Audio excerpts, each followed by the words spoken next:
Infelizmente, ainda existe gente no espiritismo que fala mal da Umbanda. Mas você sabe por quê?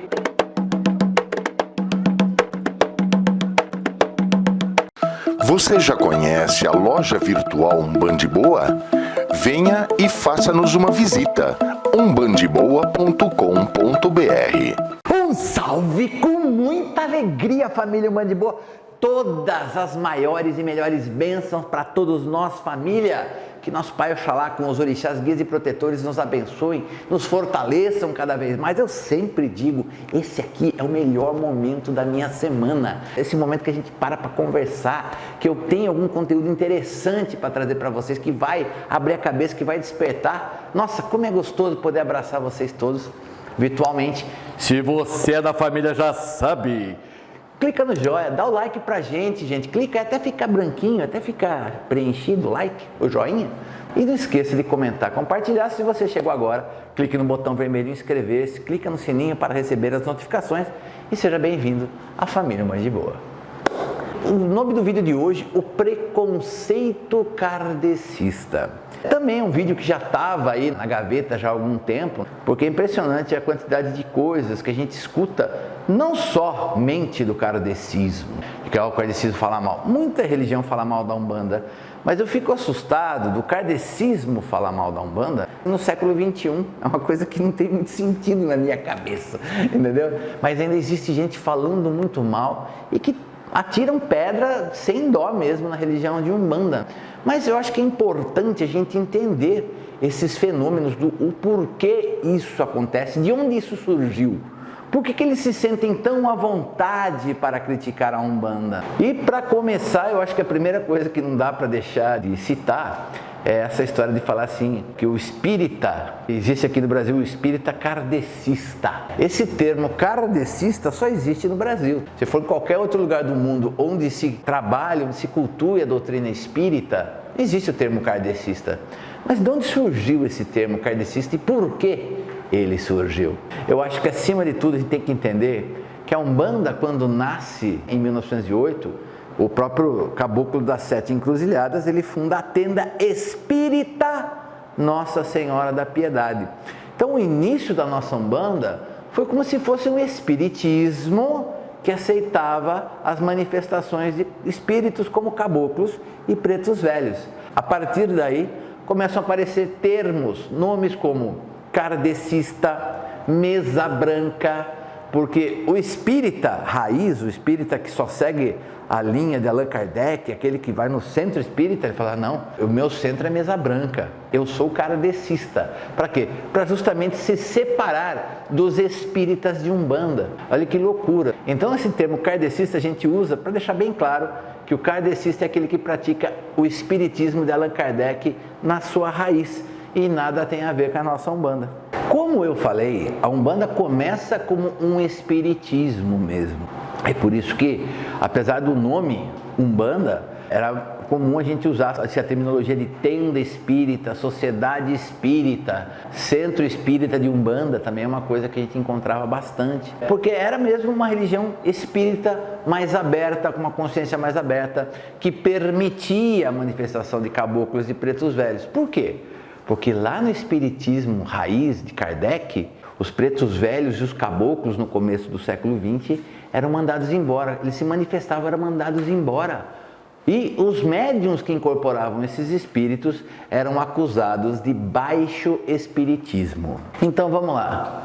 Sim, os espíritas do começo do século XX, eles tinham um preconceito muito forte contra os caboclos e pretos velhos. Eles consideravam espíritos inferiores. Presta atenção, para a gente não perder a linha de raciocínio.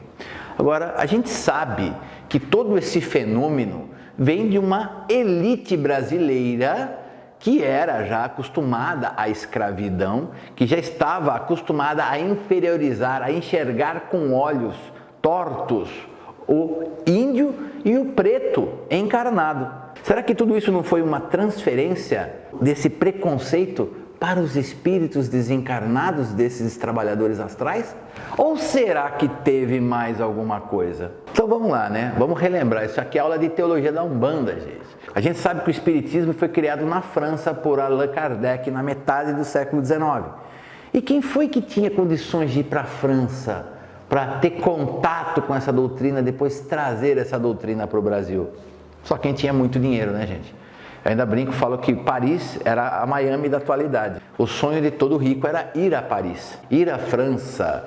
E assim, na época, estamos falando metade do século XIX, muitos nobres, barões do café, burguesia ascendente no Brasil, quando iam à França, por muitas vezes tiveram contatos com reuniões espíritas, com as próprias publicações de Kardec, e acabaram trazendo isso para o Brasil. Então, quem traz o espiritismo para o Brasil é a elite que tinha escravo, a elite que diminuía e desprezava o índio e o preto. É essa elite que traz o espiritismo para o Brasil. Agora, mais uma vez eu pergunto, mas será que foi só isso mesmo? Ou será que teve mais alguma coisa? Olha, pessoal, infelizmente não é só isso. O que deu muita força a esse comportamento preconceituoso, infelizmente, foi um texto escrito pelo próprio Allan Kardec, um texto que foi publicado na Revista Espírita em abril de 1862, texto chamado Perfectibilidade da Raça Negra. E agora aqui eu destaco para você uma passagem, um trecho desse texto que consta nas páginas 150 e 151. E eu vou pedir ao Sombra que faça para nós a leitura desse trecho para a gente poder entender. Presta atenção no que Kardec escreveu. Assim como organização física, os negros serão sempre os mesmos. Como espíritos, trata-se sem dúvida de uma raça inferior, isto é, primitiva. São verdadeiras crianças às quais muito pouco se pode ensinar. Mas, por meio de cuidados inteligentes, é sempre possível modificar certos hábitos, certas tendências, o que já constitui um progresso que levarão para outra existência e que lhes permitirá, mais tarde, tomar um envoltório em melhores condições. Trabalhando em sua melhoria, trabalha-se menos pelo seu presente que pelo seu futuro, e por pouco que se ganhe, para eles é sempre uma aquisição. Cada progresso é um passo à frente, facilitando novos progressos.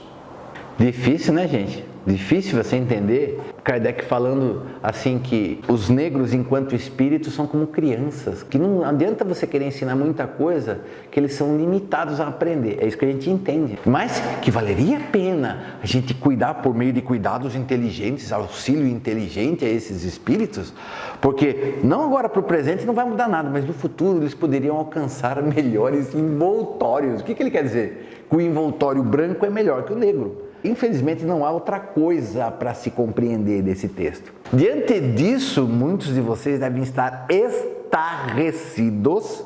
A gente escuta muito, Kardec era racista, Kardec era preconceituoso. Aí fica a pergunta, Kardec então era racista?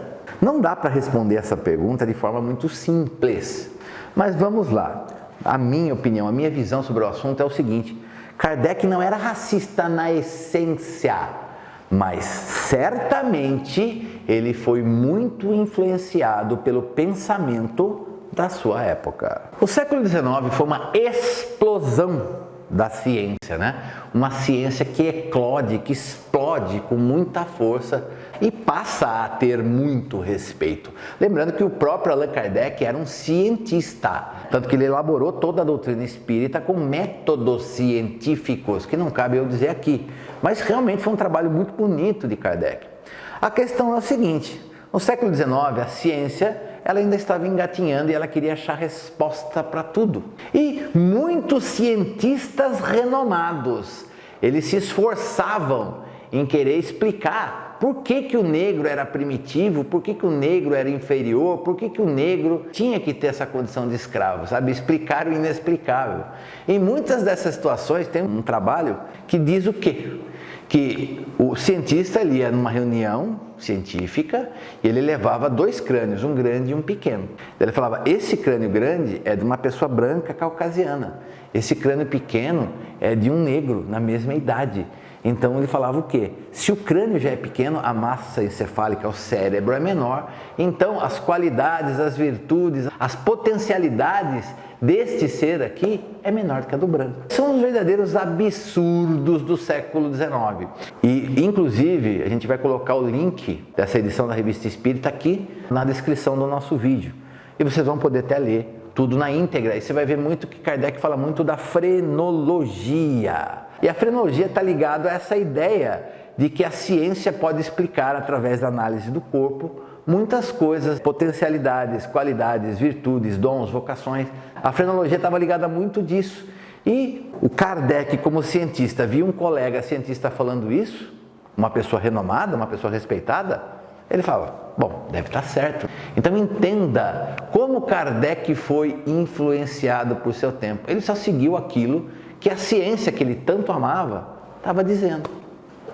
E tem muito mais coisa nesse século XIX, gente, que falava assim que raças inferiores só poderiam melhorar se elas fossem se misturando com raças superiores. Não tem pé, não tem cabeça. Para completar o pacote e fechar com uma fita bem bonita ou bem feia, como você preferir, a Igreja Católica defendia que os negros eram descendentes de Caim, que não é meu parente, tá, gente? É o Caim que matou Abel, que matou o irmão, que era um ser amaldiçoado na Bíblia. Então eles entendiam que os negros eram descendentes de Caim, por isso eles tinham que sofrer tanto, por isso sofriam tanto dessa forma. E pessoal, não dá, eu acho que não precisa ser nem tão inteligente para perceber que todo esse universo envolvendo Kardec, esses pensamentos, essas falas, influenciaram indiscutivelmente a opinião de Allan Kardec, a ponto de fazer ele escrever um texto tão absurdo quanto esse. E eu sei que nesse momento deve ter um monte de espírita querendo pôr fogo no Pai Márcio. Calma, gente, eu quero deixar uma coisa bem clara, presta atenção aqui, tá? E eu não estou voltando atrás, não. Eu não quero dizer que com esse texto toda a obra de Kardec é ruim, não é isso. Aliás, eu posso dizer que a maior parte da obra de Allan Kardec é muito boa. E inclusive influenciou a nossa Umbanda e inclusive também era utilizado por Célio de Moraes e o Caboclo das Sete Encruzilhadas para orientar os primeiros médiuns da nossa Umbanda. Então, vamos devagar com a dor, não estou aqui falando, olha, Kardec era racista, tudo que ele escreveu não presta.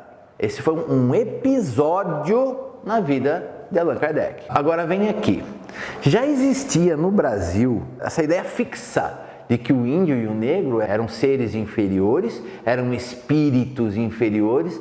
Aí vem um homem de letras, um cientista que escreveu uma doutrina muito bonita e ele vai lá e escreve que o espírito do negro é limitado, ele é inferior. O que você acha que aconteceu? Você acha que isso afetou ou impactou de alguma maneira essa sociedade elite brasileira que trouxe o espiritismo para o Brasil? É claro que sim. As pessoas falavam, liam esse material, viu só como o negro é realmente inferior? Um absurdo, mas é verdade. Isso só deu força ao preconceito, às ideias distorcidas sobre a espiritualidade, principalmente, e até mesmo sobre a convivência com os nossos irmãos. E agora você pega todo esse caldeirão de informação que eu passei para você, a elite que vai para a França, que tinha escravo, que não gostava do índio, que já tinha essa tendência a ridicularizar e menosprezar o índio preto, e pega esse material de Kardec que influencia. De tudo isso nasce o quê? O baixo espiritismo. É aí que começa a história de o médium, numa sessão espírita, ele recebia um índio, um caboclo. O caboclo era mandado embora, porque eu não quero espíritos inferiores, espíritos de baixa vibração aqui no meu centro espírita. Com o preto velho era a mesma coisa, era mandado embora e seus médiuns eram acusados então do famoso baixo espiritismo e expulsos do centro espírita. Isso é muito importante deixar claro. E daí você fala assim, passado Mais de um século de tudo isso. Em pleno século XXI, a gente ainda percebe resquícios desse preconceito, desse ranço, desse racismo em alguns membros da religião espírita no nosso Brasil. E é por isso que você ouve esses poucos membros espíritas que falam mal da nossa Umbanda falar esse tipo de coisa aqui. Caboclo e Preto Velho não podem ajudar ninguém, eles não têm luz e nem evolução para isso. A Umbanda finge te ajudar para te amarrar dentro do terreiro. Daqui a pouquinho tempo você já está trabalhando para eles. Não dá para retirar um obsessor, acabar com uma obsessão sem doutrinar esse obsessor. Exu e Pombagira, eles não retiram os espíritos, eles fazem acordos e matam bichos para fingir que retiraram aquele espírito obsessor. Depois de algum tempo o espírito volta a te atormentar. Outra coisa, um Exu não pode retirar outro Exu, eles são parceiros. Olha, gente, é tanto preconceito nessas frases e elas existem. E infelizmente tem muita gente do espiritismo que acredita nisso. E muitas dessas pessoas influenciam pessoas que às vezes têm menos estudo, que têm menos entendimento. E é por isso que o preconceito ele não acaba, ele acaba sempre se mantendo vivo. Não tem o menor cabimento. Falar que Preto Velho e Caboclo não tem evolução, que Exu não tira outro Exu, mas não é Exu, Exu tira Quiumba. Então hoje, graças a muitos irmãos, a gente tem um entendimento diferenciado e sabe que nada disso é verdade. Eu acho uma covardia você acusar um caboclo, um preto velho, um Exu, de ser um espírito inferior. Espíritos que mostram em todos os trabalhos espirituais o seu amor, o seu trabalho valioso para a humanidade encarnada. Apesar de tudo isso, o preconceito continua. Mas olha, gente, eu agradeço ao Oxalá por nós vivermos em um tempo onde esse preconceito está cada vez mais raro de se encontrar. E digo mais, gente, eu tive a alegria de poder observar no antigo terreiro que eu trabalhava, no Bom Pastor, que muitos centros espíritas da cidade de Sorocaba encaminhavam casos graves para nós lá no terreiro para serem resolvidos na Umbanda. Então existia uma relação de respeito. E também, pessoal, nós temos que ser gratos a pessoas como Robson Pinheiro, como Vanderlei Oliveira, como Luiz Gaspareto, que ajudaram a trazer a verdade, a elucidar o verdadeiro valor e a verdadeira elevação desses trabalhadores espirituais da nossa Umbanda. E não só eles, tá, gente?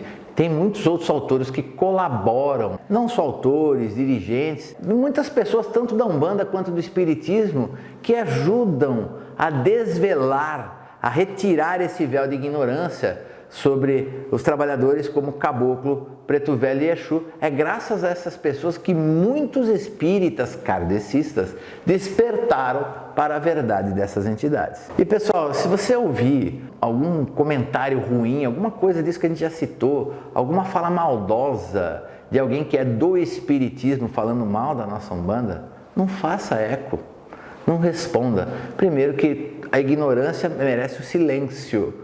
Mas a gente tem que lembrar que nós não podemos dar força às falas dessas pessoas. A gente tem que ficar quieto, porque hoje eles são minoria. E com a luz e a graça de todos os orixás, esse preconceito vai acabar em algum momento. E agora eu quero deixar aqui uma opinião minha, uma visão minha e do Umbandiboa. Não é uma coisa da Umbanda, não tem nada a ver. É uma coisa do Márcio Caim, que eu quero deixar alguns comentários sobre Allan Kardec e a doutrina espírita. Eu, Márcio Caim, acredito que se Allan Kardec fosse ainda vivo, se ele ainda fosse encarnado, ele mesmo já teria reformado algumas vezes a doutrina espírita. Allan Kardec era um cientista, era um homem de letras, era um homem de ciência. Ele não tinha problema nenhum em voltar atrás quando era esclarecido, quando era trazido à luz do esclarecimento sobre algum ponto. Se ele visse que ele errou, ele não teria problema em voltar atrás. Também acredito que os espíritas kardecistas devem se reunir para aclarar alguns pontos da doutrina.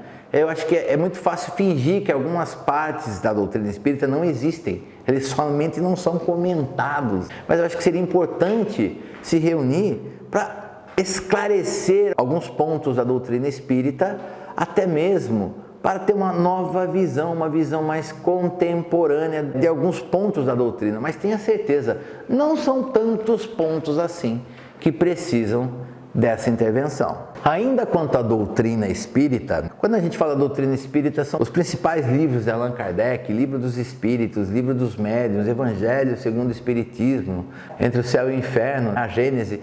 Eu acho que esses livros deveriam ser transcritos numa linguagem popular. Não adianta falar linguagem facilitada. Eu percebo que já houve muitas tentativas de melhorar a linguagem das obras de Kardec, mas para mim todas falharam nesse sentido, porque uma pessoa simples não consegue ler esse livro. Então, se vocês conseguissem trazer a doutrina de Kardec para uma linguagem popular, coloquial, que é falada no dia a dia, ajudaria muito a disseminar os entendimentos dessa doutrina, porque existem pontos que realmente são muito bons e eu acho que são plenamente aplicáveis, inclusive, à nossa Umbanda e à nossa mediunidade. Por fim, eu considero Allan Kardec uma pessoa, um ser humano, um espírito escolhido pela própria espiritualidade superior para trazer entendimento sobre o mundo espiritual e sobre a mediunidade. Allan Kardec foi apenas um homem e cometeu erros como qualquer homem. Então a ideia desse nosso vídeo aqui hoje é trazer uma informação, uma verdade, um conhecimento dolorido, doloroso sobre Allan Kardec, ao mesmo tempo apontar um caminho, mostrar que não é porque Allan Kardec escreveu que isso é uma verdade, que não é. Porque Allan Kardec era um homem que errou como qualquer outro. E com este vídeo também, tranquilizar novos umbandistas que vieram do espiritismo e até mesmo espíritas que têm interesse em conhecer a nossa Umbanda e morrem de medo de serem aprisionados na religião. Eu sempre falo, gente, Umbanda, religião não é máfia. Máfia você não pode sair. Na religião você pode, a hora que você quiser. Não vai acontecer uma desgraça na sua vida. Exu não é o diabo, Pombagira não é a prostituta, a gente já sabe disso. Mas a gente só tem que esclarecer que mesmo pessoas tão inteligentes como Kardec cometeram erros. Da mesma forma que o próprio Mestre Jesus, que é o nosso modelo de perfeição ocidental, no momento de maior sofrimento na cruz, ele ainda fala: Pai, por que me abandonaste? Um momento totalmente humano do Mestre Jesus ali na cruz. Então a gente tem que entender, gente, que a gente tem que separar um erro de toda a sua obra. Eu vejo muito essa coisa, hoje é tudo polarizado. Ou está tudo certo ou está tudo errado. Não existe isso. Você tem que olhar com imparcialidade. Tem muita coisa boa, isso não serve ou não serve mais para o momento atual. A gente tem que ter essa segurança, temos que ter esse discernimento de separar o que é certo do que é errado. E este foi o vídeo de hoje. Coloca aqui nos comentários para mim qual a sua opinião sobre esse texto de Kardec, o que você acha da doutrina espírita de Allan Kardec. Se você já conseguiu ler os livros, coloca aqui o seu comentário, a sua ideia, a sua opinião, fala para mim do que você achou e mesmo que seja contrário a tudo que eu falei, coloca a sua opinião. Todas as opiniões, desde que não falte com respeito, são todas muito bem-vindas. E você sabe o que eu quero? Você sabe, né? Eu quero que você fique de boa. Salve ao grande Deus único, Criador de tudo Olorum. Salve meu Pai Oxalá com todos os orixás. Salve a todos os espíritos de altíssima evolução. Eu nesse momento agradeço por todos os esclarecimentos que vós intuístes nos seres encarnados na Terra, que puderam sim nos ensinar a conviver, a cultuar, a aprender, a se beneficiar do trabalho da espiritualidade superior. Pessoas como Kardec, como Zélio de Moraes, Chico Xavier e tantos outros que trouxeram, não só através de textos, mas através de exemplos, o verdadeiro caminho da elevação espiritual e da caridade.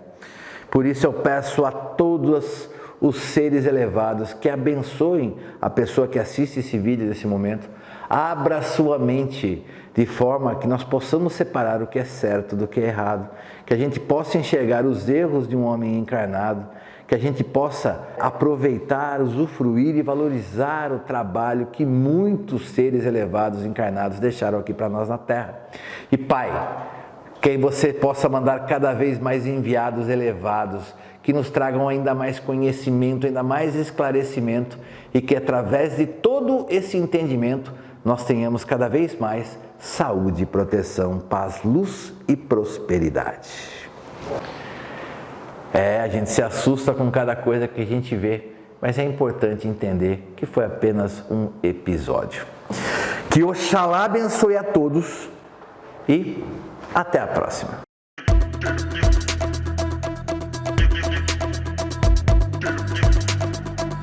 Para criticar a Umbanda, né? Agora ali, tá solto ali? Tá. E para começar, eu acho que a partir daí começam a surgir números, a partir daí começam a aparecer termos, porque lá no Espiritismo raiz de Kardec, todos os médiuns, porque lá no Espiritismo raiz de Allan Kardec, será que todo esse processo foi apenas uma transferência para os espíritos desencarnados? Alô? Voltou. Será que tudo isso não foi apenas... Será que isso foi apenas uma transferência desse preconceito dos espíritos? A gente sabe que o Espiritismo a gente sabe que o Espiritismo foi criado um trecho desse texto que está nas páginas 150, 158? 150. Ah, tá. Eu vou passar uma parte desse texto que consta nas páginas 150 e 151. Você não quer fazer a narração? Fala, senhor. Deixa eu ligar aqui. Então, fechou. E eu vou pedir ao Sombra que faça para nós a leitura desse trecho. Não dá para responder... Aqui, não, ali, achei. Não dá para responder essa pergunta de forma muito simples. E se você vai ver que vai ter o link dessa matéria, e inclusive a gente vai colocar o link, essas pessoas vão acabar em algum momento. Essas pessoas vão... Esse preconceito, né? Mas esse preconceito vai acabar em algum momento. Desde que não falta com respeito, são todas muito bem-vindas. E acabou, né? E você sabe o que eu quero? Você sabe, né? Eu quero que você fique de boa.